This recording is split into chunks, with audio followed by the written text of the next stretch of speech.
She fought her billionaire CEO ex for custody and lost.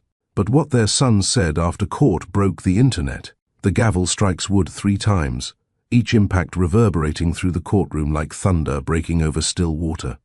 Camera shutters fire in rapid succession, their mechanical chorus drowning out the bailiff's call for order. Ilara Cross stands frozen at the plaintiff's table, her knuckles bone-white against the leather handles of a worn canvas tote, the same one she's carried since art school, still bearing a streak of cadmium yellow from her thesis project 12 years ago. The bag holds divorce papers, custody evaluations, and a folded drawing. Her son made last Tuesday, 2 houses connected by a rainbow bridge. Across the center aisle, Lucian Graves maintains the stillness of a man who learned long ago that movement betrays emotion. His architect's hands rest flat against the mahogany table, measuring invisible distances between what was and what will be. The courtroom smells of old wood and fresh newsprint, of coffee gone cold and hearts worn thin. Between these 2 people who once shared everything, morning coffee, midnight fears, dreams of forever, stands their 10-year-old son, Orion, walking toward a forest of microphones with the measured steps of someone carrying something fragile. The reporters lean forward, hungry for tears or triumph, for the money shot that will make tomorrow's front page. They want winners and losers, heroes and villains, the clean narrative that sells papers and drives clicks. What they're about to get instead is a child who refuses to be anyone's victory. Orion stops at the podium, which comes up to his chest. Someone has placed a step stool there, anticipating this moment, but he doesn't use it. He simply looks up at the crowd of adults who have spent 6 months dissecting his life, evaluating his attachments, measuring his love, like it's something that can be weighed on scales of justice. Ever watch 2 people who built a life together get transformed into legal adversaries? Ever seen love letters become evidence, family photos turned into exhibits A through Z? The transformation happens slowly at first. Missed dinners become patterns of neglect, different parenting styles become fundamental incompatibilities, and suddenly the person you once trusted with your whole heart is sitting across a conference table while lawyers argue about who deserves more time with the human being you created together. If you believe children aren't prizes to be won or possessions to be divided, hit that like button right now and subscribe to Mr. Steele Rich Stories, because these aren't just stories. They're mirrors held up to our own complicated hearts. Drop both homes in the comments if you've ever been the bridge between 2 worlds. If you've ever had 2 bedrooms, 2 sets of rules, 2 versions of yourself. Maybe you're the parent fighting for every precious hour, or the child with a backpack that never fully unpacks, or the step-parent trying to love without overstepping.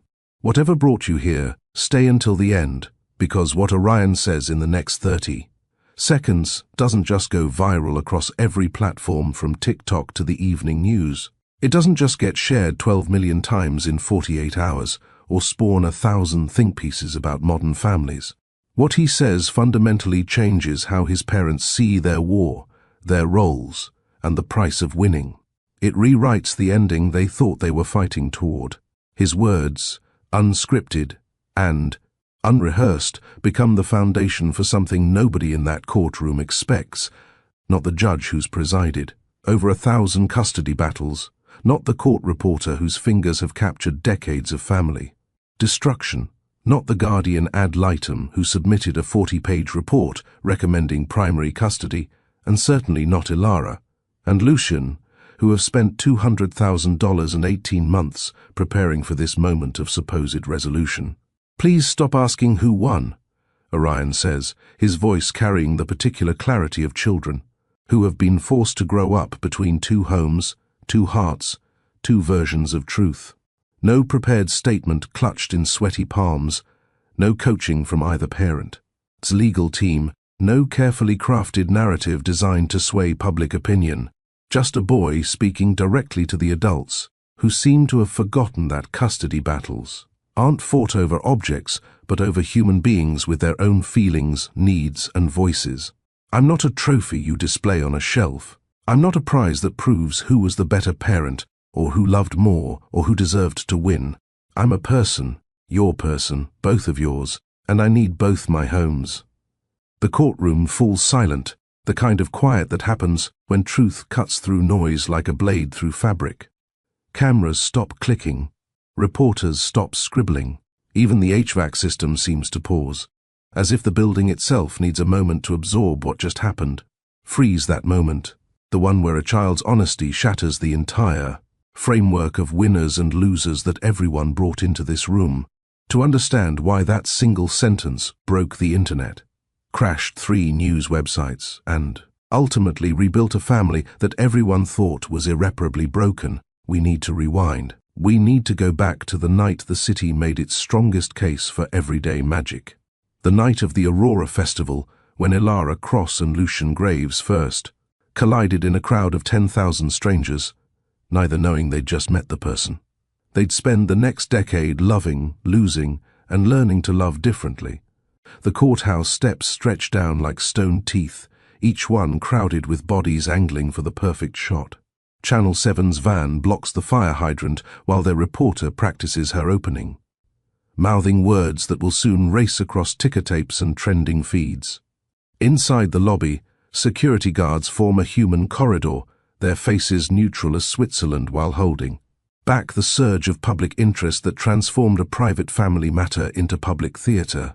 The elevator climbs to the 4th floor, Family Court Division, and when its doors part, the hallway explodes with light and sound. Orion Graves' cross emerges between his parents, though they're careful not to touch him or each other, maintaining the precise distance their lawyers recommended. The boy wears his school uniform because his grandmother insisted normal routines matter more than matching the moment's gravity. Navy blazer, pressed khakis, the striped tie that usually hangs loose by second period, but today stays perfectly knotted. His sneakers, the ones with the worn left heel from his skateboard break, squeak against the polished floor with each step toward the courtroom doors. Judge Helen Winters has presided over custody cases for 23 years, has seen love turn to litigation more times than she can count, but something about this morning feels different.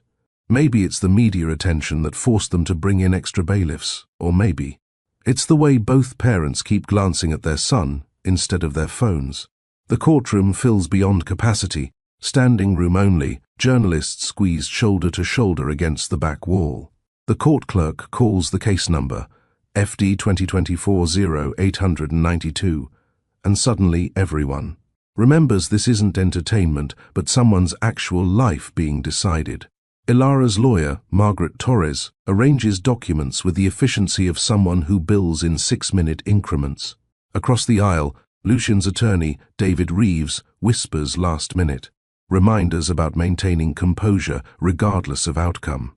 Between the legal teams, guardian ad litem Patricia Santos sits with a folder, thick enough to hold a novel, her investigation into what serves Orion's best interests, interviews with teachers, therapists, coaches even, the elderly neighbor who watches him water her plants every Thursday.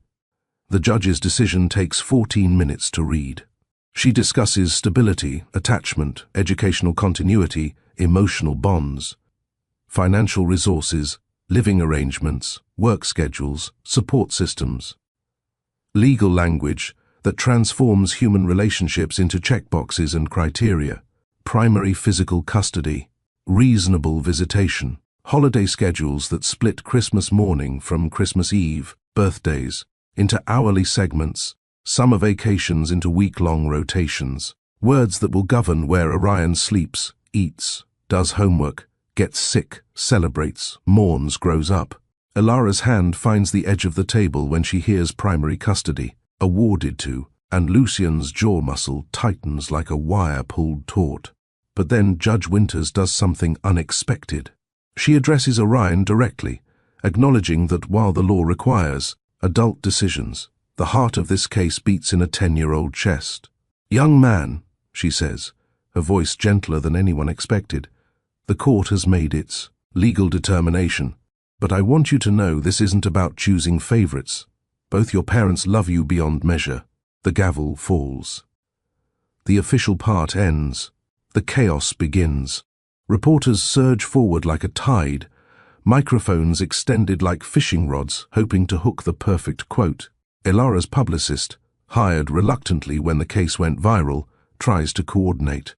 An orderly exit, but the crowd's momentum has its own physics. Someone shouts about exclusive interviews. Someone else waves a book deal contract. A podcaster promises to tell the real story if they'll just give her 5 minutes. Through it all, Orion walks with the strange calm of someone who's already decided what happens next. He doesn't look at his parents, doesn't acknowledge the shouted questions about feelings and fairness. He simply approaches the bank of microphones that news crews have arranged on the courthouse steps, each one labeled with network letters and cable channel logos. The crowd quiets the way theaters do when lights dim. Even traffic seems to pause, as if the city itself leans in to listen. "Please stop asking who won," Orion says, and his voice carries, despite its softness, picked up by 17 different microphones and broadcast to 17 different audiences who will replay this moment. Until it becomes more than words, until it becomes a movement. I'm not a prize, I'm a person, and I need both my homes. The silence that follows lasts exactly 3 seconds before the questions explode like fireworks. But Orion has already turned away, walking back to his parents who stand frozen like figures in a photograph, processing what their son just taught them about victory and defeat. Within minutes, the clip appears on social media. Within an hour, it's been shared 10,000 times. Within 6 hours, it's trending globally with hashtags like #BothHomes and #NotAPrize and #ListenToTheKids. News anchors interrupt regular programming. Child psychologists book emergency segments. Parenting blogs crash. From traffic surges, the comment sections become battlegrounds between people projecting their own custody traumas and those demanding better from family court systems. Celebrities retweet with prayer hand emojis. Politicians promise reform. Parents fighting their own custody battles print Orion's words on t-shirts, on signs, on petitions for judicial review. Screen after screen lights up with the same image, a boy in a school uniform speaking. Truth to power, to pain, to the complicated reality of modern families.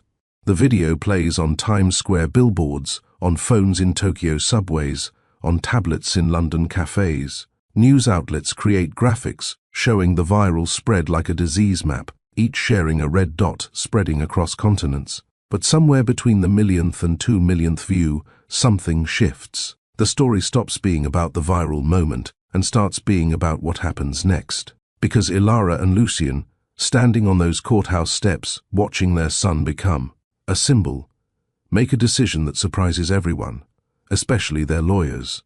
They decide to talk, not through attorneys or mediators or court-appointed professionals, but directly, honestly, for the first time since the divorce proceedings began.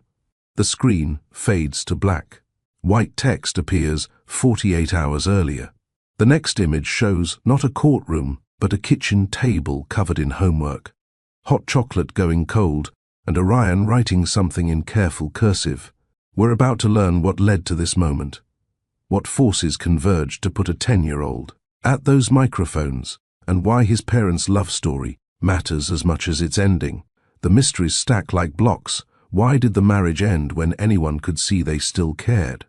What evidence did Judge Winters weigh that the cameras couldn't capture?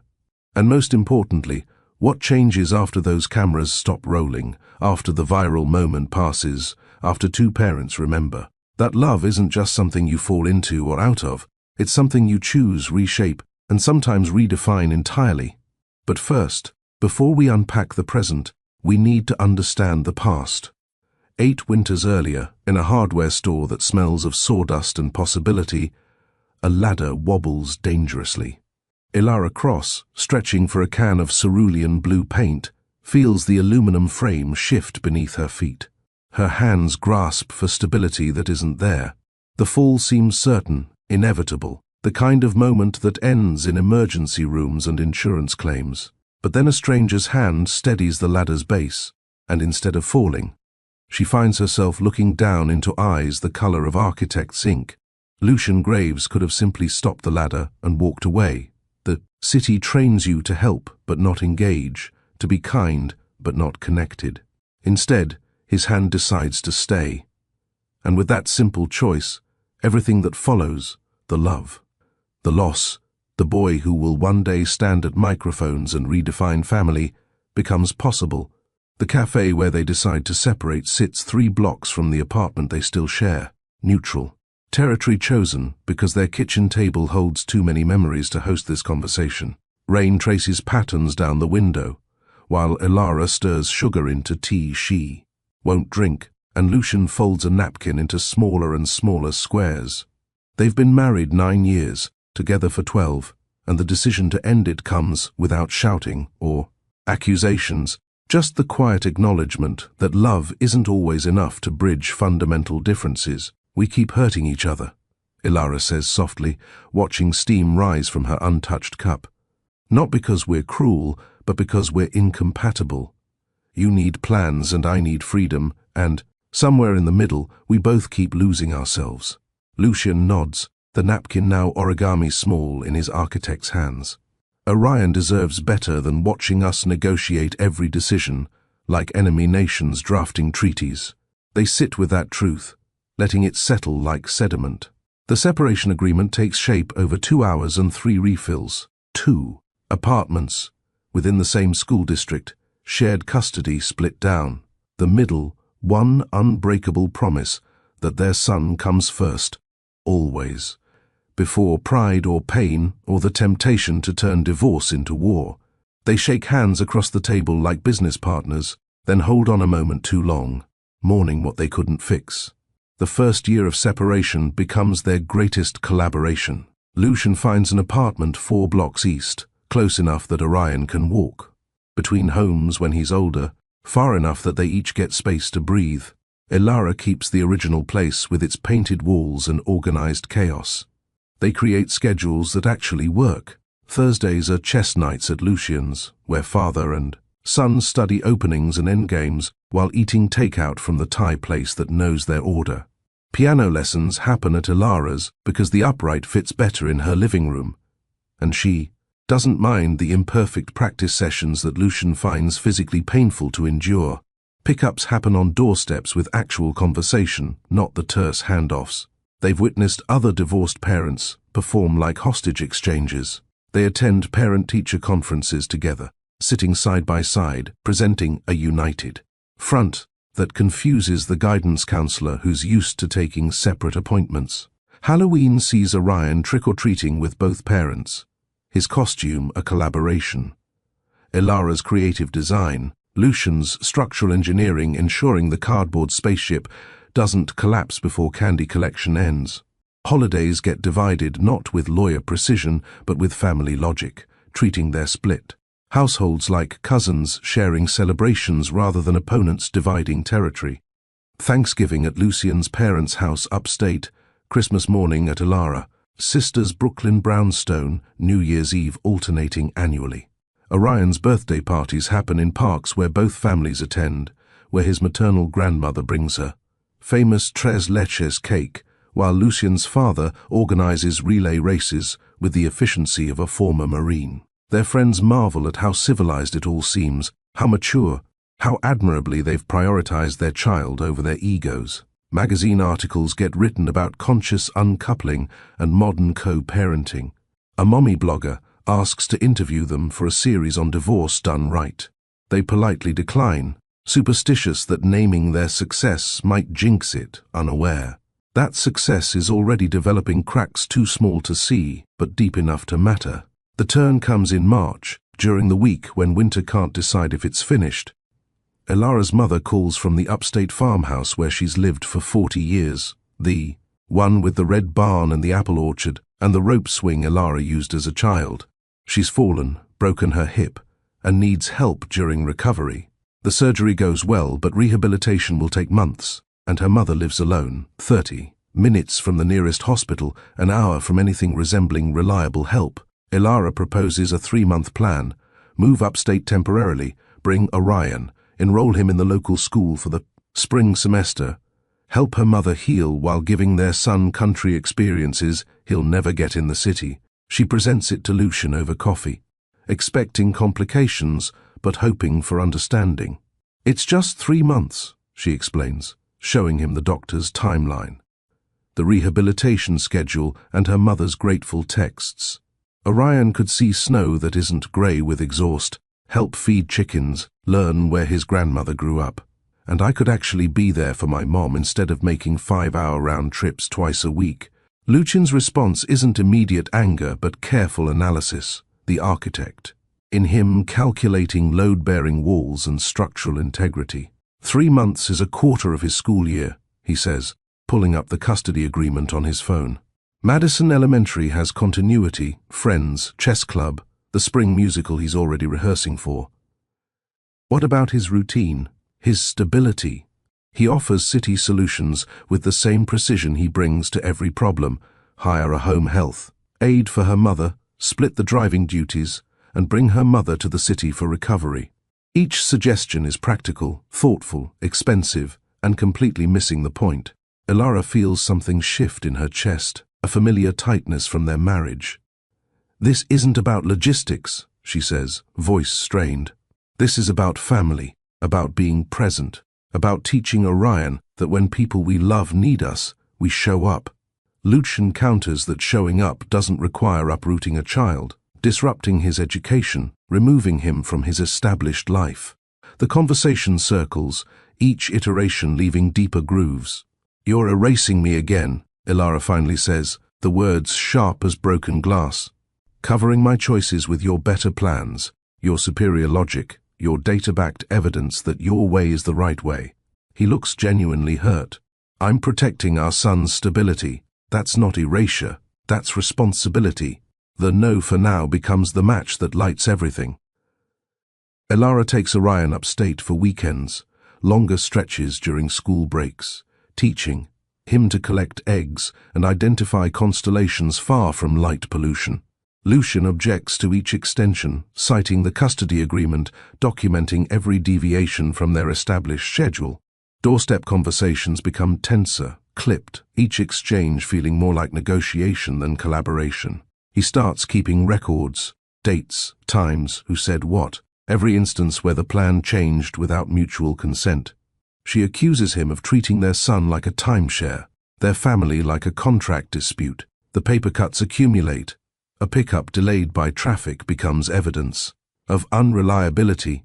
A forgotten soccer cleat left at the wrong apartment transforms into proof of disorganization. A spontaneous museum trip during his time gets labeled parental alienation. Their friends stop marveling at their mature parenting and start taking sides.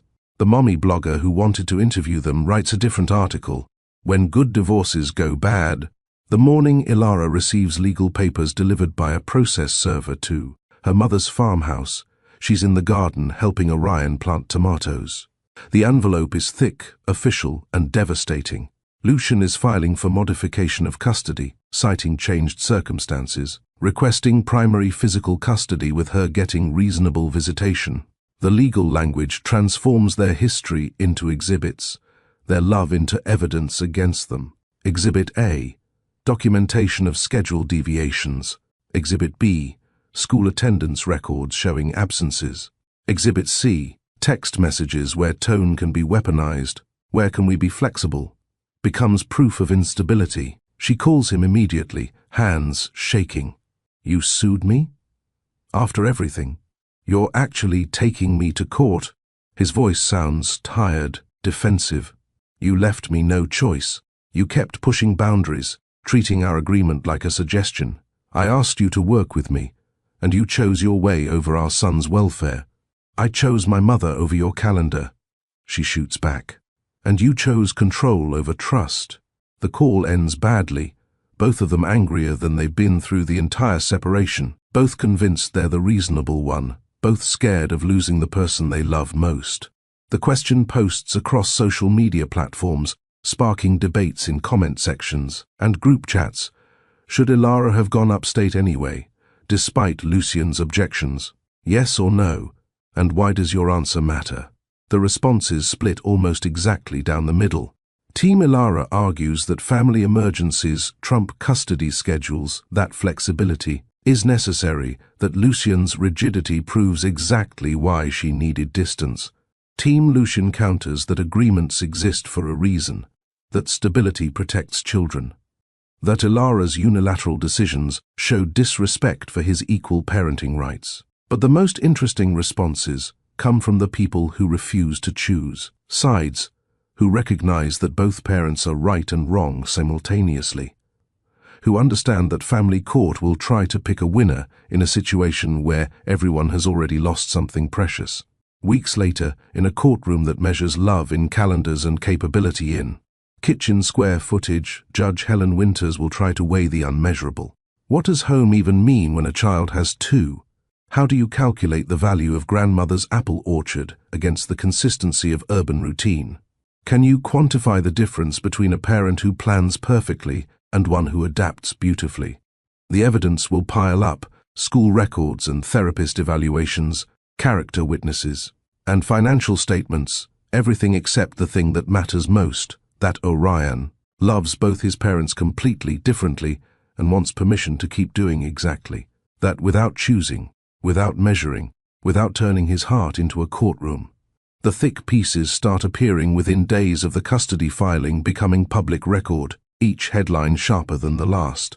Money versus motherhood, the Graves Cross case, and what it says about modern parenting trends on 3 platforms before breakfast. A legal correspondent for a major network breaks down the case during prime time, displaying photos of Lucian's architect firm and Ilara's art studio as evidence in a crime scene. The Atlantic runs a 4,000-word essay titled "Who Deserves Stability?", complete with expert commentary from child psychologists who've never met Orion but have strong opinions about his welfare. Parenting forums explode with debate, some praising Lucian's commitment to structure and educational continuity, others championing Ilara's family-first values and creative parenting.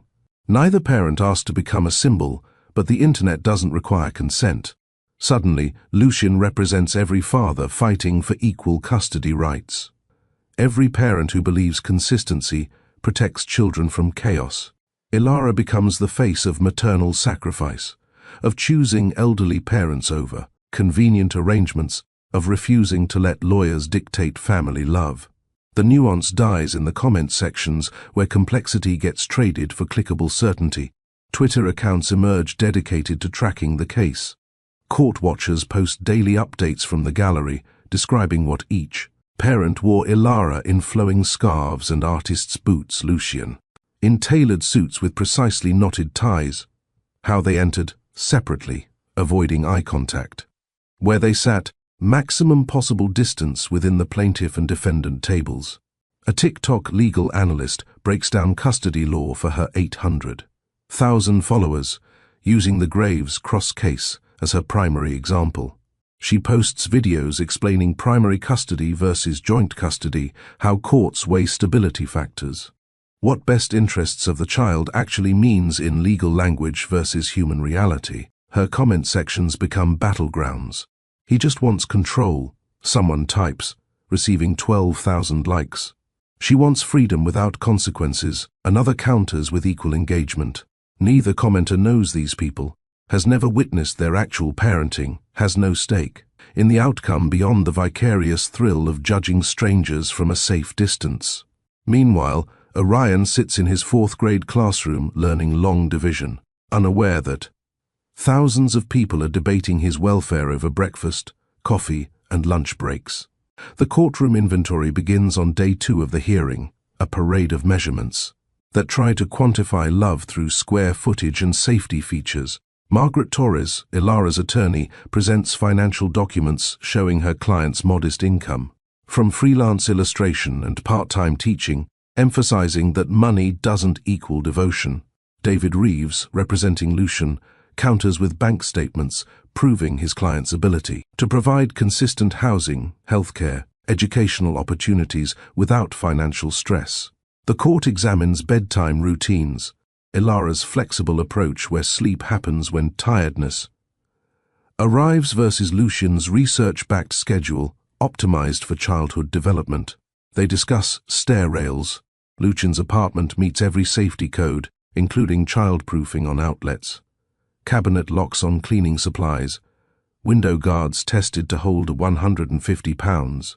Ilara's place has original 1,920 seconds railings, vintage charm, character. That doesn't always comply with modern safety regulations, but has housed 3 generations without incident. School proximity becomes evidence. Lucian lives 0.7 miles from Madison Elementary, walkable in 12 minutes. Ilara's apartment sits 1.3 miles away, requiring a bus ride or car trip, adding variables to the morning routine. Guardian ad litem Patricia Santos takes the stand on day 3, her testimony carrying weight because she represents Orion's interests independent of either parent's agenda. She's a woman in her 50s who spent 20 years interviewing children caught between loving parents, trying to translate heart language into legal recommendations. "I've observed Mr. Graves cross in both homes," she begins, reading from notes thick as a novella. At his father's residence, he has his own room painted a color he chose. Navy. Blue with glow-in-the-dark stars arranged in actual constellation patterns. His homework station is organized. Supplies labeled A. Schedule posted that includes study time, recreation, chores appropriate for his age. He describes feeling safe there, knowing what comes next, appreciating that his father doesn't forget anything. She flips pages. At his mother's apartment, he shares creative space with her studio. His room is smaller, but he calls it cozy, decorated with paintings they've made together. The schedule is looser. Homework happens when it happens. Dinner might be breakfast food. Bedtime involves stories that sometimes run until midnight. He describes feeling free there, like I can be myself, appreciating that his mother understands my ideas. The courtroom listens, carefully, trying to hear preference in the description, trying to find the winner Patricia hasn't named. Judge Winters watches both parents throughout the testimony, her kind eyes missing nothing. She presided over enough custody cases to recognize truth beneath performance, to distinguish genuine concern from strategic positioning. She sees how Lucian's jaw tightens when testimony suggests his structure might feel restrictive, how Ilara's hands twist in her lap when financial stability gets questioned. She notices, too, how both parents lean forward whenever Orion's actual words get quoted, how their faces soften identically when Patricia describes their son's love for each of them. The theatrics continue. Lawyers object, redirect, impeach witnesses with prior statements, create drama for the court reporter to capture. But human truth keeps leaking through the professional presentation like water through stones. During a recess, the judge watches through her chamber window as Ilara and Lucian stand on opposite sides of the courthouse steps, each on their phone, probably calling the same person, Orion, to ask about his day. They use different words, different tones, but identical concerns. That observation matters more than any exhibit. The viral nature of the case adds pressure neither parent anticipated. Ilara's phone fills with messages from strangers, some supportive, others vicious. "You're being punished for not being rich enough," one DM reads. "Gold digger using your kid for sympathy," says another. She stops reading them, but the notifications keep coming like accusations. Lucian faces different attacks. Control freak who can't stand that his ex has a life, trends under his architectural firm's Instagram posts. Potential clients quietly withdraw from projects, not wanting association with the dad who sued for custody. His business partner suggests releasing a statement. Lucian refuses, unwilling to turn his son into a PR campaign. Both parents discover the cost of public judgment, how strangers feel entitled to opinions about private pain, how the court of public opinion runs parallel to the legal one, with even less mercy and no rules of evidence. If this story has you leaning forward, if you're feeling the weight of two good parents trapped in a system that demands they compete, tap that like button right now and tell me in the comments, what's one thing courts can't measure but matters most in raising a child? Is it the way a parent knows which story will calm a nightmare? The specific way they tie shoelaces or cut sandwiches? The particular laugh they share over inside jokes? Maybe it's something else entirely. The feeling of being known, being safe, being loved in ways that don't fit on evaluation forms. Drop your answer below because these responses matter. They remind us that children aren't puzzles with correct solutions, but human beings who thrive on connection, consistency, creativity, and countless unmeasurable moments that never make it into legal testimony. The comments are filled with beautiful, heartbreaking observations. My mom always knew when I needed quiet versus when I needed distraction. Dad couldn't cook worth a damn, but he never missed a recital. Courts measure square footage when what mattered was whether someone noticed I was sad. Thousands of responses, each one a small rebellion against the idea that love can be judged by lawyers. Day 3 arrives heavy with anticipation. Both legal teams have presented their cases, called their witnesses, and submitted their exhibits. The evidence sits in neat folders, love reduced to paper and precedent. Judge Winters asks routine procedural questions, confirms both sides have rested, prepares to announce when she'll issue her ruling. But then she does something unexpected, something her 23 years on the bench have taught her matters more than any legal argument. She looks directly at Ilara and Lucian, her voice gentle but firm, and asks the only question. That actually matters. What would this look like if you trusted each other? The courtroom goes silent. The question hangs in the air like a challenge, like an invitation, like a lifeline, thrown to two drowning people who forgot they both know how to swim. Margaret Torres and David Reeves exchange glances, uncertain whether to object to a question that doesn't fit standard custody proceedings. Patricia Santos leans forward, recognizing wisdom when she hears it, and Ilara and Lucian, for the first time since the lawsuit began, look directly at each other across the courtroom aisle, really look, seeing not the opponent. Their lawyers constructed but the person who once steadied a ladder, who painted roofs at dawn, who held their newborn son and promised to always put him first. The judge's question, what would this look like if you trusted each other, creates a rupture in the proceedings, a moment where legal theatre pauses long enough for human truth to surface. Margaret Torres recovers first, approaching the bench with careful diplomacy. Your Honor, if I may, my client would like to address the court directly. Judge Winters nods, adjusting her glasses with the expression of someone who's been waiting for exactly this shift.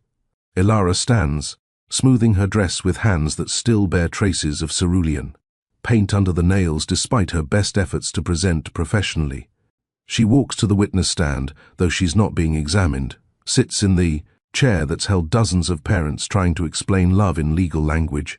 The court reporter's fingers hover over the keys, ready to translate emotion into transcript. I've been thinking about that question since you asked it, Ilara begins, her voice steadier than she expected. What would this look like if we trusted each other? And I realized I've been so focused on defending my choices that I stopped explaining what actually happens in my home. She takes a breath, finding the words she should have led with months ago. Home isn't a place with the right square footage or the proper safety certifications, Ilara continues, speaking. Not to the judge, but to the courtroom, to Lucian, to anyone who's tried to measure love with rulers and regulations. Home is a verb. It's what we do, not what we have. She describes the 3-to-note ritual that's happened every night for 6 years, whether Orion sleeps at her apartment or not. When he's with her, she sings 3 notes outside his door, E, G, C, and waits for him to sing them back before entering. When he's at Lucian's, she texts 3 musical note emojis at 8:47 p.m., the exact time he was born, and he responds with the same 3 notes. It started when he was 4 and afraid of monsters, she explains. I told him the notes were a secret language that said, I'm here, you're safe, we're connected. Over the years, those 3 notes became shorthand for everything we can't always say out loud. When he's anxious about a test, 3 notes. When I'm worried about him, 3 notes. When either of us just needs to know the other is thinking of us, 3 notes. She pulls out her phone, shows the judge months of text threads, 3 emojis sent at 8:47 p.m. every single night, even during their worst custody fights, even when lawyers advised minimal contact. That's what home means to us. Not the building, but the ritual. Not the location, but the connection. Ilara continues. The floodgates open now, months of legal restraint giving way to the kind of truth that doesn't fit in affidavits. When people ask about my parenting style, they use words like chaotic or unstructured, and I understand why it looks that way on paper. But there's structure in flexibility, consistency in adaptation. Orion knows that at my place, he can wake me at 2 a.m. if he has an idea for a story or a question about the universe. He knows we'll pause dinner if the sunset looks particularly beautiful, because some moments matter more than meal schedules. He knows that if he's struggling with homework, we'll turn it into a game or a painting or a song until the concept clicks. She describes the way they learn together, fractions taught through pizza slices, history understood through costume construction, science explored through kitchen experiments that sometimes fail spectacularly and teach more in failure than success ever could. I'm not rejecting structure, she clarifies, looking directly at Lucian for the first time.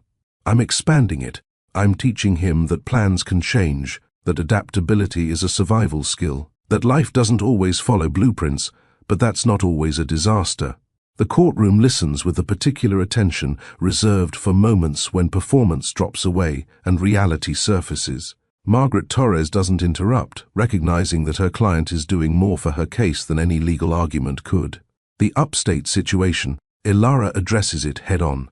I didn't handle it perfectly. I should have talked to Lucian more before making plans, should have honored the partnership we promised when we separated.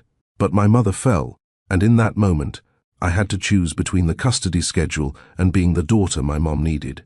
Between following the agreement and modeling for Orion what family loyalty looks like. I chose my mother, and I'd make that choice again. But I understand now that the way I communicated, it made Lucian feel erased, made him feel like his equal parenting rights were being dismissed. She pauses, voice catching slightly. That was never my intention. I don't want to erase him from Orion's life. I want our son to have both of us, fully, differently, completely. I want him to learn structure from his father and flexibility from me.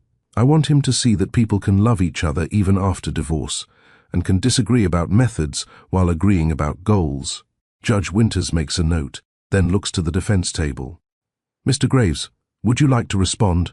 Lucian stands, exchanges a glance with David Reeves, who gives a slight nod of permission. He approaches the witness stand as Ilara steps down, their paths crossing in the narrow aisle. For a second, they're close enough to touch, and something passes between them, not reconciliation, but recognition, a glimpse of the people they were, before lawyers turned love into litigation. Lucian sits where Ilara just sat, the chair still warm, and takes a moment to organize. His thoughts with the same precision he brings to architectural drawings. I want to address what Ilara said about home being a verb, he begins, his voice carrying the measured tone that some mistake for coldness, but is actually control over deep feeling. I agree with that definition more than she might think, but I'd add that continuity is a kindness. He lets that statement settle before explaining what he means. Orion is 10 years old, Lucian continues, hands folded on the witness stand rail, every gesture deliberate. He's navigating social dynamics that can be cruel, academic demands that increase annually, and the reality of having 2 homes instead of 1. In that context, continuity isn't a restriction, it's relief. It's known that Monday means chess club, that Thursday dinner is always at 6:30 so he can finish homework before game night. That bedtime happens at 9 p.m. because sleep science shows 4th graders need 10 hours for optimal cognitive development. He describes his parenting approach not defensively but with the clarity of someone who's studied the research, consulted the experts, designed his fatherhood with the same attention he brings to buildings that need to stand for decades. When Orion comes to my apartment, he knows where everything is. His favorite cereal stays stocked. His homework folder sits in the same spot. His clothes are organized by type so getting ready for school doesn't require treasure hunts or morning stress. That's not control. That's creating a foundation stable enough that he can be creative, spontaneous, even chaotic within it. Lucian pulls out his own phone, scrolls to a photo, and shows the judge. It's Orion's room at his apartment, navy walls with glow-in-the-dark stars, a desk, organized but not sterile, shelves holding books arranged by size and subject. But what catches attention is the wall beside the bed, covered in paintings, and drawings, unmistakably Ilara's style mixed with Orion's developing hand. People assume that because I value order, I reject creativity. That's not true. I reject chaos that masquerade as freedom. There's a difference. He describes their routine. Homework completed first, no exceptions. But, once finished, the evening opens for building elaborate Lego cities, conducting kitchen experiments with baking soda volcanoes, staying up late during meteor showers to watch shooting stars from the fire escape. The structure exists so the freedom has shape. Continuity provides the safety net that lets him take risks. He knows that no matter what happens during the day, at 9 p.m., we read together. Sometimes books I choose about science or history, sometimes graphic novels that I'd never select, but always together, always consistent. He addresses the upstate conflict directly, the architect in him needing to examine the foundation that cracked. When Ilara wanted to take Orion to her mother's farm, my immediate response was procedural. We have an agreement. Changing it requires mutual consent. 3 months is too long. I stand by the concern but not the delivery. What I should have said is, I'm scared that if I'm too flexible, I'll become the weekend parent, the fun-time dad, the one who loses influence over the daily decisions that shape our son. I'm scared that Ilara's spontaneity will always trump my planning because emotions read as more authentic than logistics. His voice holds the particular strain of someone admitting vulnerability in a room full of strangers taking notes. But fear isn't policy, and I let my anxiety dictate my response. I could have proposed compromises, weekends upstate, extended summer months, virtual schooling that maintains continuity while allowing family support. Instead, I defaulted to no because no felt safer than negotiation. The judge intervenes with a question that cuts to practical reality. Mr. Graves, your work requires travel, correct? How do you manage custody responsibilities during business trips? It's a fair probe, one his lawyer prepared him for, but Lucian answers without the rehearsed response. I travel approximately 8 days per month for site visits, client meetings, and project oversight. During those times, Orion stays with Ilara outside our scheduled custody arrangement, which she's always accommodated without complaint or request for compensation.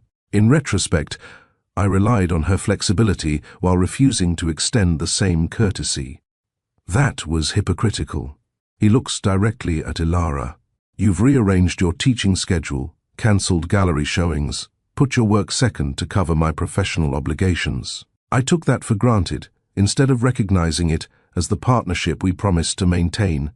Judge Winters writes something, underlines it, a gesture both lawyers notice with professional wariness. Lucian continues, building to a conclusion he's been circling. If the court asks what this looks like with trust, I'll answer honestly, it looks like me cutting my travel schedule in half. It looks like real conversations about Ilara's mother instead of immediate rejection. It looks like acknowledging that my need for control and her need for freedom both come from the same place. We each parent from our wounds. I had chaos growing up, so I built a structure for Orion. Ilara had rigidity, so she created space for him to breathe. Neither of us is wrong. We're just solving for different traumas. The courtroom absorbs this admission, the kind of psychological honesty that rarely surfaces in custody proceedings where vulnerability feels like liability. I don't want to win this case, Lucian says finally.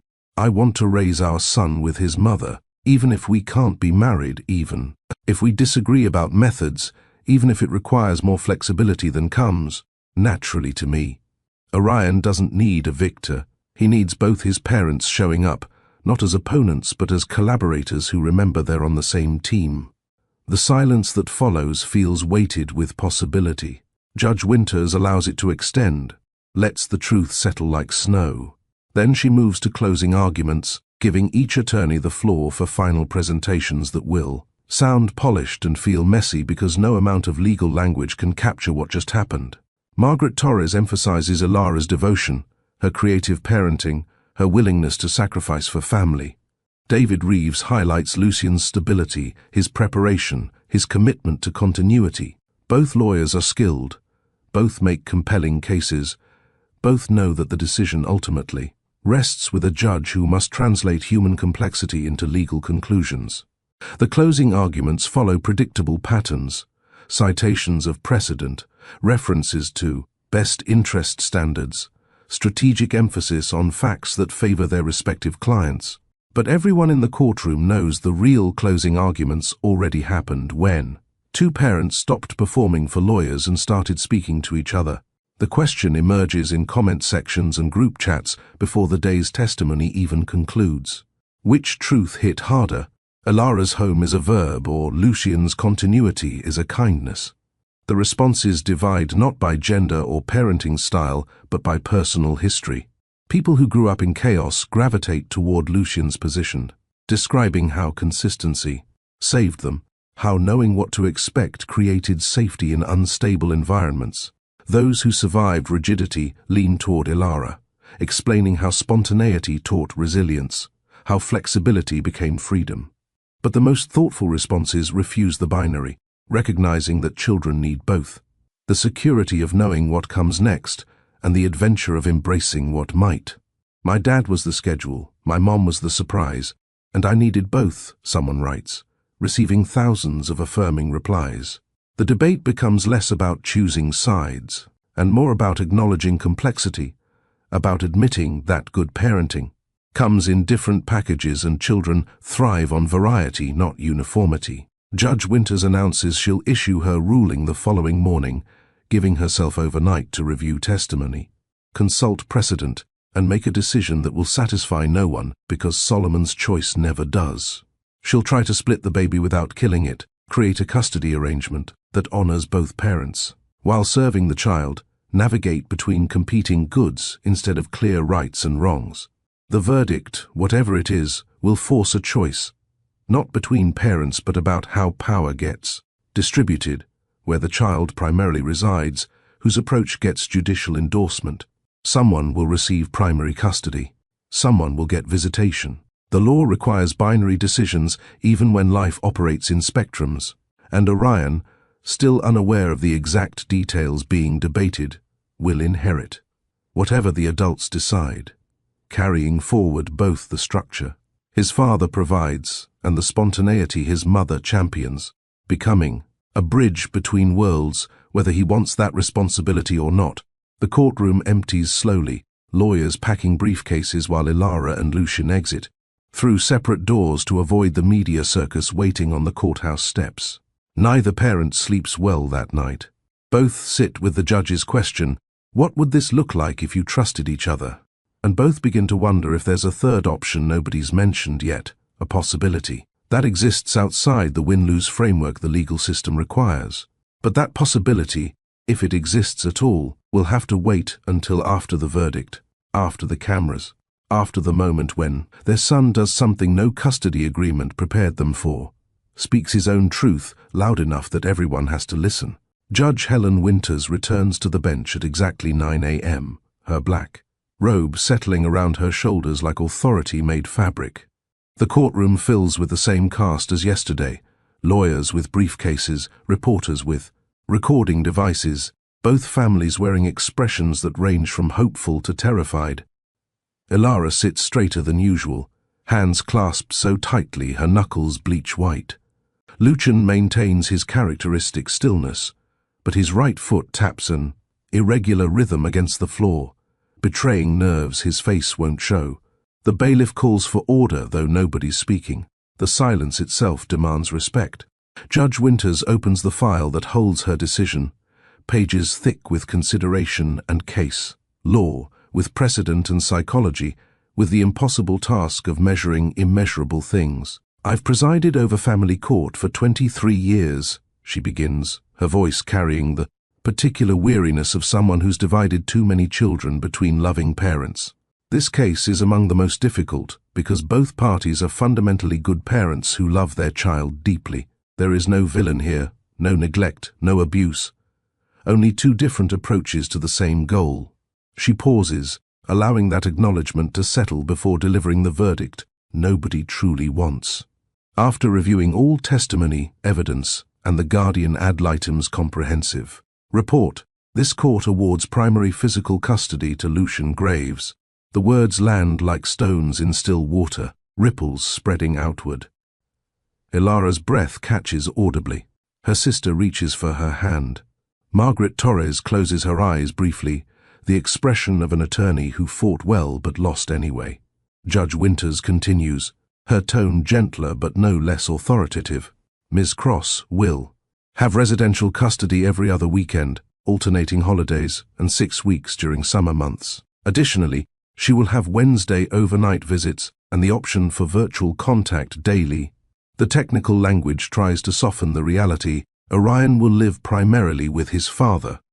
Visit his mother on a schedule determined by court order rather than family need.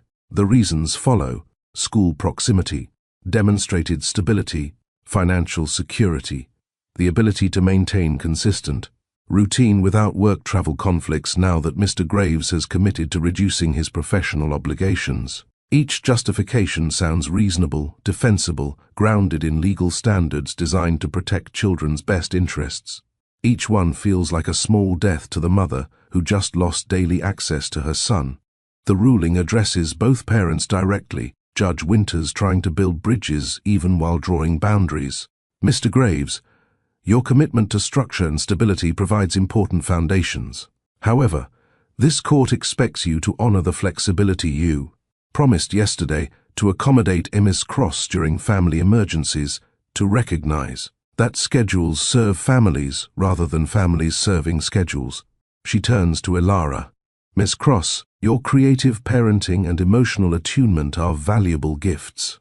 However, consistency matters for children navigating complex family situations. The visitation schedule is generous but firm. Adherence is required unless both parties agree to modifications in writing. The gavel falls, making it official, transforming human relationships into enforceable orders. The room exhales collectively, the tension breaking into movement. Reporters scramble for phones to file updates. Family members embrace or comfort, depending on which side they're supporting. Lucian's face shows relief mixed with something heavier, not quite guilt but close. The knowledge that winning in court means someone you once loved lost something precious. The courthouse steps scene unfolds exactly as described in the opening. Hook, but experiencing it chronologically carries different weight. The media presence has grown since yesterday. More cameras, more microphones. National networks joining local reporters in the feeding frenzy. Someone leaked that the verdict would be announced today, transforming the steps into a stage for public reaction.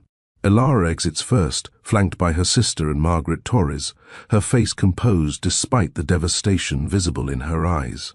She's prepared a statement, something professional about respecting the court's decision and focusing on Orion's well-being. But she doesn't get to deliver it because Lucian emerges through the same doors, and the press erupts with shouted questions. Mr. Graves, how does it feel to win? Ms. Cross, will you appeal? What message does this send about mothers' rights? Is this about money or parenting? The questions overlap into noise, each reporter competing for the soundbite that will lead tonight's broadcast. And then Orion appears, walking between his parents who've been careful not to touch him or each other, maintaining the neutral distance their lawyers recommended. Nobody expected Orion to approach the microphones. The press conference protocol called for parent statements, maybe a brief family photo, then dispersal to avoid excessive media exposure. But Orion moves forward with the calm determination of someone who's been silent too long, who's watched adults debate his welfare without asking what he actually needs. He steps to the podium that comes up to his chest, doesn't use the step stool someone placed there, and speaks directly into the forest of recording devices. Please stop asking who won, he says, and the world leans in to listen.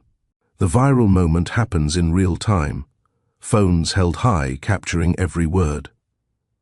Live streams broadcasting to audiences refreshing feeds for updates.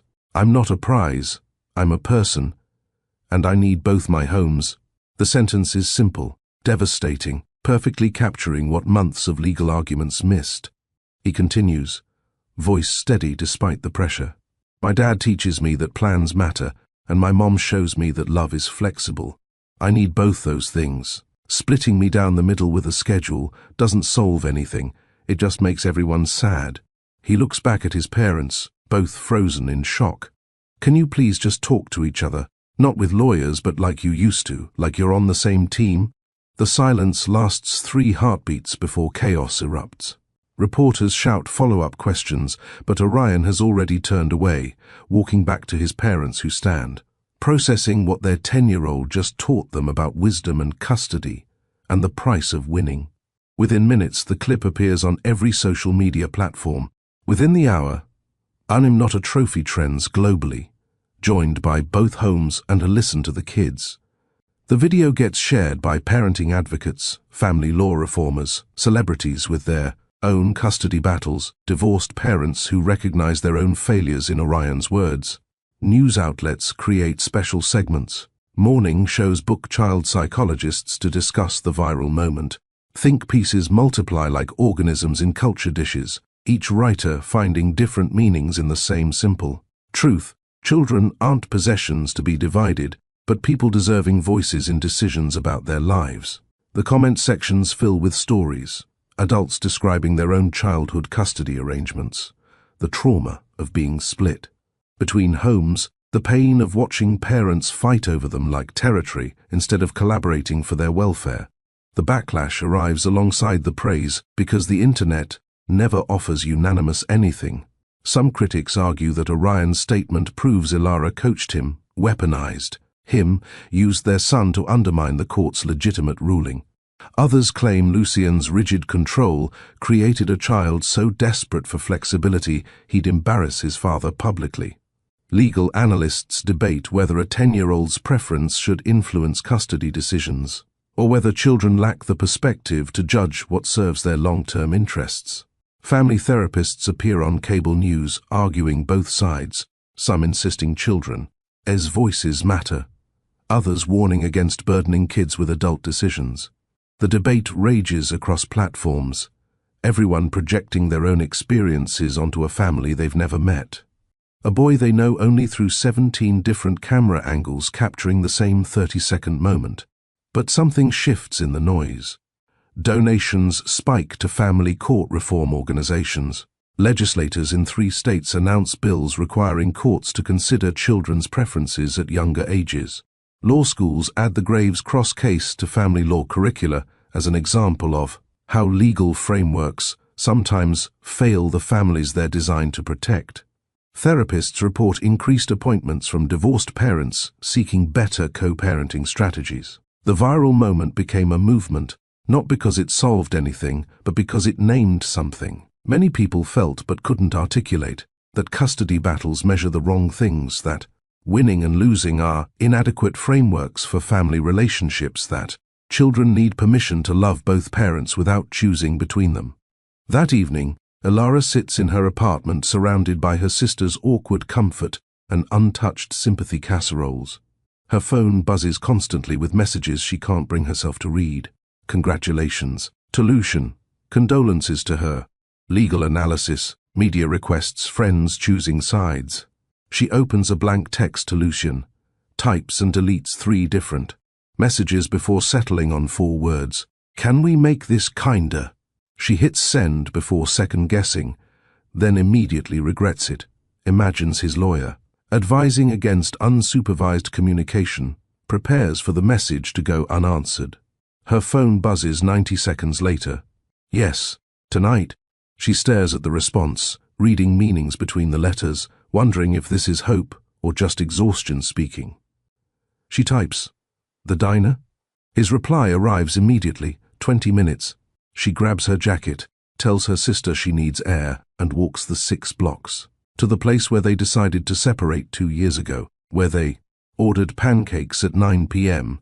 and coffee they didn't drink, where they ended one version of their relationship without knowing if a different version might exist. What lesson is life teaching here? That's the question flooding comment sections as the story develops beyond the viral moment. What can Orion, and we, learn from watching two good people hurt each other while loving the same child? Drop your takeaway in the comments, the one lesson you'd want Orion to carry forward from this impossibly difficult chapter. And if you're invested in seeing how they rebuild, if you believe families can evolve past their breaking points, subscribe to Mr. Steele Rich Stories. Because the most important part of this story isn't the custody ruling or the viral video. It's what happens next when the cameras stop rolling and two parents have to figure out how to translate courtroom requirements into daily life, how to honor legal boundaries while maintaining emotional connection, and how to co-parent after a judge chose sides. The responses arrive in thousands, that love doesn't always look like staying together, that speaking your truth matters even when it's scary, that adults don't always have the answers, that asking for what you need isn't selfish, it's survival. Each comment is a small piece of collective wisdom, proof that Orion's story belongs to more than just his family. The diner sits half empty when Elara arrives, the same cracked vinyl booths and tired waitress working the evening shift. Dolores recognizes her immediately, waves her toward the corner booth, the one where everything changed last time. Lucian arrives 3 minutes later, still wearing his courtroom suit, but with the tie loosened, the armor partially removed. They sit across from each other, no lawyers between them, no court reporters, capturing every word, just 2 coffees that Dolores brings without, asking, and a shared history that includes paint on ladders, rooftop dawns. A son who deserves better than what the legal system just delivered. Neither speaks immediately, both remembering the last time they sat here, the promises they made about putting Orion first, the good intentions that somehow led to courthouse steps and viral videos. Finally, Lucian breaks the silence. I didn't want to win. Not like that. Elara nods, stirring sugar into coffee she won't drink. I know. I'm sorry it got this far. And there, in that ordinary diner, with its ordinary coffee, they begin the conversation that should have happened. Months ago, no scripts, no strategies, just 2 people who created a life together, figuring out how to raise him apart without turning love into litigation. The diner conversation lasts 3 hours, stretching past Dolores's shift change into the late evening crew's rotation. Elara and Lucian don't solve everything. Years of accumulated resentment don't dissolve over coffee and vulnerability, but they make a start. The apologies come specific rather than general, acknowledging actual harm instead of offering blanket regrets. I'm sorry I treated the upstate plan like a threat instead of a legitimate family need, Lucian says, hands wrapped around his cup, like it might anchor him. I defaulted to legal language when I should have led with concern. I made you feel like the enemy when you were just trying to help your mother. Elara accepts this, then offers her own accounting. I'm sorry I stopped communicating clearly once the lawyers got involved. I built a narrative where you were the controlling villain instead of remembering your parents from your wounds the same way I parent from mine. I should have honored our partnership even when the marriage ended. The specificity matters. Not generic sorry for everything, but named moments where they chose self-protection over collaboration, legal strategy over human connection. They inventory the damage honestly, the text messages sent through attorneys, instead of directly, the birthday party invitations issued, separately forcing their son to choose, the subtle ways they each tried to be the preferred parent instead of the necessary team. The PR statement drops 2 days later, confusing every publicist in the city and delighting parents everywhere navigating similar battles. Posted simultaneously to both Elara's and Lucian's social media accounts. The joint message reads, "We went to court because we forgot how to talk to each other. We won't make that mistake again. Custody rulings can't measure what matters most, that our son needs both his. Parents working together, not competing. We're choosing collaboration over appeals, conversation over litigation, and kindness over being right. This isn't a reconciliation, it's a recalibration. Watch what happens when divorced parents remember they're on the same team."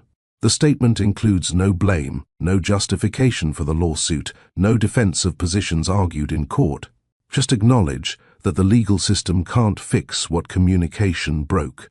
that judges can. It parent better than parents willing to do the uncomfortable work of trusting each other. The response divides predictably. Some praise the maturity, others criticize the privilege of choosing mediation after already securing a favorable ruling. Legal analysts debate whether this undermines judicial authority, but the parents in the comments, the ones fighting their own custody wars, respond with relief and recognition. "This is what we needed to hear," someone writes. That it's possible to choose differently. Within 48 hours, the post got shared 200,000 times. Not because it went viral, but because it went deep, reaching people exhausted by conflict who desperately want permission to try another way.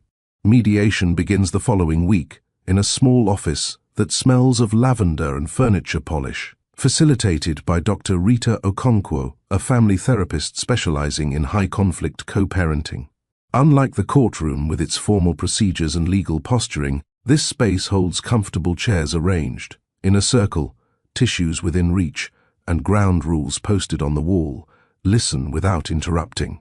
Assume positive intent. Focus on solutions, not blame. The first session feels awkward, both Elara and Lucian hyper-aware that they're choosing this. Conversation. Instead of filing appeals, that vulnerability here requires more courage than courtroom performance. Dr. Okonkwo introduces a concept she calls the benefit of the doubt ritual. Before reacting to the other parent's decision, pause and ask what positive intention might drive it. When Lucian questions why Elara changed Orion's bedtime during her custody weekend, instead of cataloging it as evidence of inconsistency, he asks, "What were you responding to?" She explains that Orion seemed exhausted, that she chose rest over routine, that sometimes bodies need different things than schedules predict. The reframing shifts everything, from accusation to understanding, from power struggle to problem to solving. They practice this in session until it becomes a habit. Assume the other parent loves Orion and acts from that love, even when the method differs from what you choose. The small kindnesses accumulate gradually, unglamorous acts that build trust more effectively than grand gestures. Elara notices Orion's favorite socks, the ones with tiny suns, are wearing thin, buys him 3 new pairs, and sends 2 pairs to Lucian's apartment so he has them at both homes.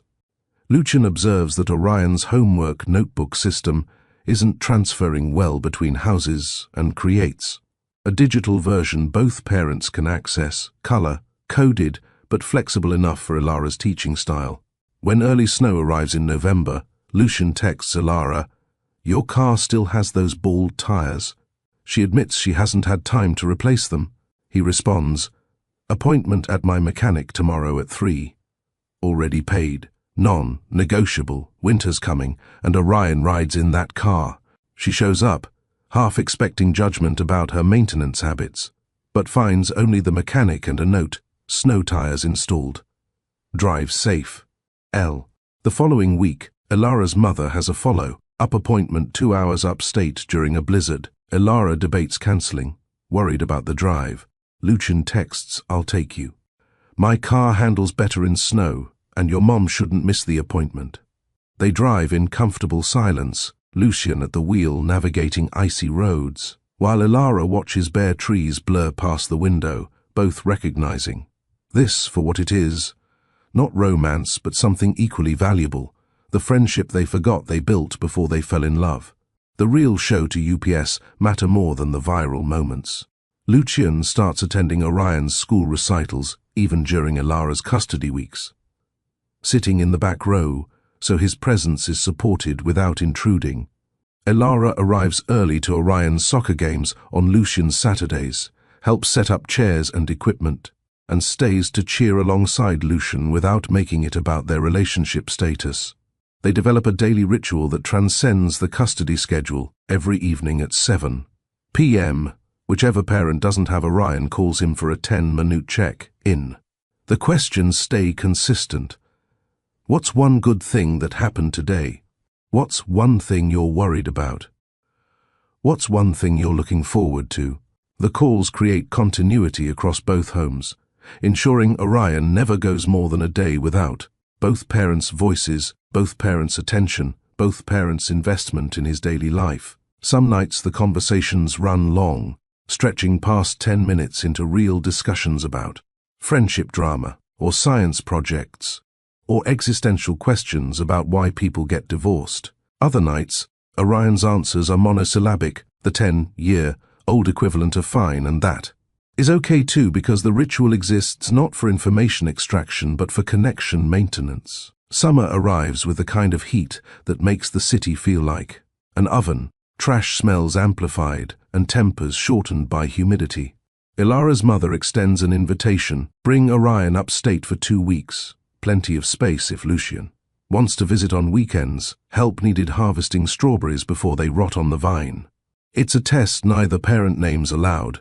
Can they handle unstructured time together? Can Lucian release control enough to let plans develop organically? Can Ilara include him without feeling like her family's space is being invaded?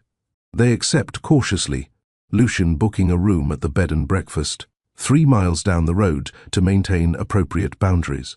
The first weekend feels stilted, everyone performing their best behavior.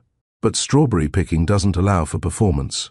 It requires kneeling in dirt, staining hands red, laughing when Orion eats more berries than he collects. They work side by side, filling baskets while Ilara's mother supervises. From her porch chair, her hip healed, but her mobility still limited. The conversations happen naturally between rows, Lucian mentioning a new project, Ilara describing a mural commission, Orion updating them both on his friend group dynamics, without having to translate between 2 separate parent languages. The almost kiss happens on the 3rd weekend, unexpected, and earned slowly through weeks of choosing kindness over being right. They're washing strawberries at the outdoor sink, Orion visible through the kitchen window helping his grandmother make pie crust. The evening sun hits Ilara's hair the way it did on the hardware store ladder 12 years ago, and Lucian finds himself leaning closer, remembering what it felt like before they complicated everything with marriage and disappointment. She turns, notices his proximity, and doesn't step back. For a moment, they exist in possibility, not the people who hurt each other, but the ones who once painted. Roofs at dawn, who steadied each other, who created something beautiful before they broke it. The moment stretches, both of them aware that kissing would change the careful reconstruction they've been building, would add romance to the foundation that needs friendship first. Ilara pulls back gently, not rejection, but timing. Not yet, she says softly. Maybe not ever. But if we get there, I want it to be because we've earned it, not because nostalgia made us forget why we couldn't make it work. Lucian nods, respecting the boundary, recognizing wisdom in the restraint. They return to washing strawberries, the moment past but not lost, proof that some things can be rebuilt differently rather than replicated identically. The question appears in the comments as their story continues unfolding. Across social media through occasional updates, name one unglamorous act that keeps a family together, the thing nobody posts about, the invisible labor that doesn't photograph well but matters desperately. The responses flood in, thousands of small truths, apologizing even when you're not 100% wrong, changing plans without resentment when someone gets sick, showing up to boring things because presence matters, not correcting the other parent's wrong way of doing things in front of the kids, saying thank you for things that should be expected, choosing the kind response over the clever comeback, remembering you're on the same team even when it doesn't feel like it. Each answer's a small rebellion against the highlight reel version of parenting, an acknowledgement that families stay intact through accumulated tiny choices to prioritize connection over being right, collaboration over individual victory. The thread becomes a resource. Parents screenshot it for hard days. Therapists share it with clients. Proof that the unsexy work of showing up consistently matters more than grand gestures or viral moments. The changes accumulate gradually enough that pinpointing the shift feels impossible, but by late summer, Ilara and Lucian have established a co-parenting rhythm that looks nothing like the custody schedule Judge Winters mandated. Orion still primarily lives at Lucian's apartment during the school year. That part honors the legal ruling, But the rigid visitation schedule has softened into something more organic. Elara picks him up from school on Wednesdays, even though it's technically Lucian's day because the art supply store is on her route, and Orion needs new sketchbooks. Lucian keeps Orion an extra night when Elara has a gallery opening because supporting her work supports their son's understanding that mothers can be artists and parents simultaneously.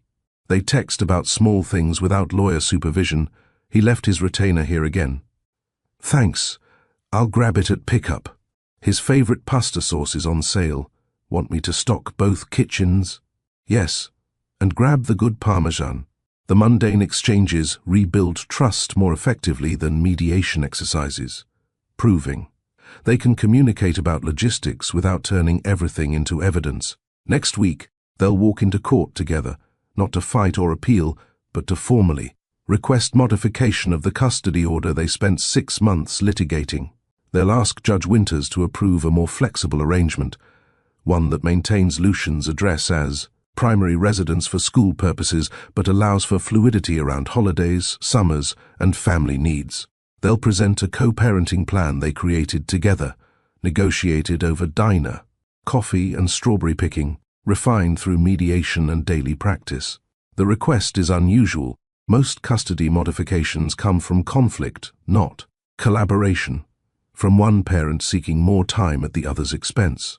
But Elara and Lucian will stand side by side, presenting a unified proposal that prioritizes Orion's need for both parents over either parent's need to win. The court filing includes an unusual addendum, a letter from Orion himself explaining what he needs from both his homes, both his parents, both versions of love that shaped him.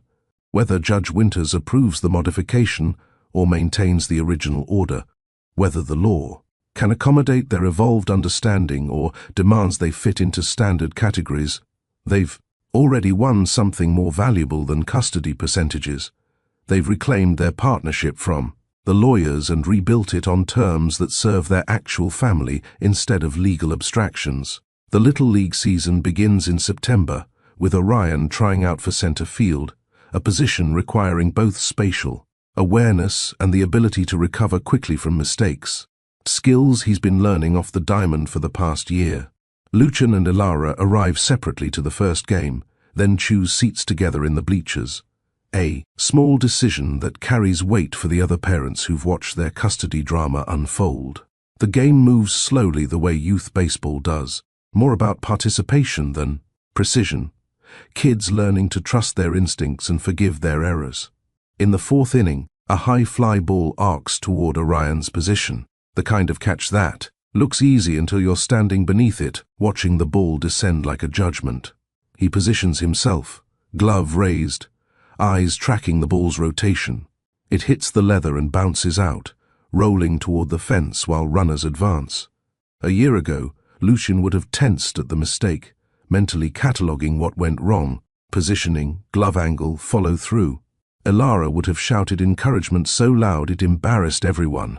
But today, they simply watch as Orion retrieves the ball, throws it in, and returns to position wearing the biggest grin. Not shame, not frustration, but the particular joy of a kid learning that mistakes aren't catastrophes, that imperfection carries its own freedom. After the inning ends, Orion jogs past the bleachers and looks up at his parents sitting together. The smile he gives them isn't about the missed catch or the game's outcome, but about seeing them in the same space, cheering for the same team. Rain arrives during the 7th inning, the kind of sudden September downpour that sends parents scrambling for cars and kids celebrating the mud. The game gets called, everyone rushing toward the parking lot in various states of wetness. Lucian opens his architect's umbrella, black, large enough for 2, purchased for functionality rather than aesthetics. He holds it over Elara without asking, and they walk together toward the lot, while Orion splashes through puddles with his teammates, soaked and gleeful. "Remember when rain used to ruin our plans?" Elara asks, rainwater dripping off the umbrella's edge, creating a curtain around them. "You'd have backup activities scheduled, indoor alternatives researched." Lucian smiles, recognizing the gentle teasing for what it is, affection for who they were, appreciation for who they're becoming. "And you'd want to stand in it, paint in it, treat every storm like an adventure instead of an obstacle. They walk a few more steps, shoulders nearly touching. "I don't miss who we were pretending to be," Ilara says quietly. "I miss the parts that were real, the hardware store, the roof painting, believing we could make it work." Lucien shifts the umbrella to his other hand, the one farther from her, creating slightly more space. "We did make it work. Just not the way we planned. Maybe better. Because this version doesn't require us to erase the parts that didn't fit. We get to keep the good stuff without forcing compatibility where it doesn't exist." The star mural happens in October, a collaboration nobody planned but everyone needed. Orion School announces a beautification project, students and families invited to help paint the gymnasium walls, transforming blank concrete into community art. Ilara volunteers immediately, her element, the same gym where she once balanced on a ladder and met a stranger who steadied her. Lucien offers to help with measurements, ensuring the design translates accurately from sketch to wall. They spend 2 Saturdays working side by side, Ilara painting freehand while Lucien marks guidelines, and ensures structural elements like door frames and exit signs get incorporated rather than covered. Orion works between them, filling in stars his mother outlines, following the constellation patterns his father maps. Other families paint nearby, the gym filled with conversation and color, but the grave's cross-section draws attention because of the way they work together, not as divorced parents maintaining polite distance, but as collaborators who've learned each other, as languages, who can communicate in half sentences and trust the other understands. When someone asks what they're painting, Orion answers before either parent can. "It's called Now," he says, gesturing to the mural that blends Ilara's flowing creativity with Lucien's precise structure, stars scattered in patterns that are both mathematically accurate and artistically beautiful. Because now is when we're all here together, and that's what matters. The mural gets photographed, posted, shared, not because it went viral, but because it's genuinely beautiful. Proof that different aesthetics can coexist. That structure and spontaneity create something richer than either approach alone. The updated parenting plan gets filed in November, presented to Judge Winters, in a brief hearing that feels nothing like the original custody trial. Both parents attend with their attorneys, but the lawyers speak minimally, letting Ilara and Lucien present the plan they've spent months developing. The document runs 12 pages, detailed but flexible, addressing everything from holiday schedules to communication protocols. What makes it unusual is the language. Instead of mother's time and father's time, the calendar simply notes Orion's time at mom's and Orion's time at dad's, reframing custody from possession to presence. The schedule maintains Lucien's address as primary residence for school continuity, honors the structure that helps Orion thrive, but builds in flexibility for family needs, creative projects, grandmother visits, spontaneous adventures. The plan includes a dispute resolution process that prioritizes direct conversation over legal intervention, mediation over litigation, the benefit of the doubt ritual over assumption of bad faith. Judge Winters reviews the document, asks clarifying questions, then does something rare.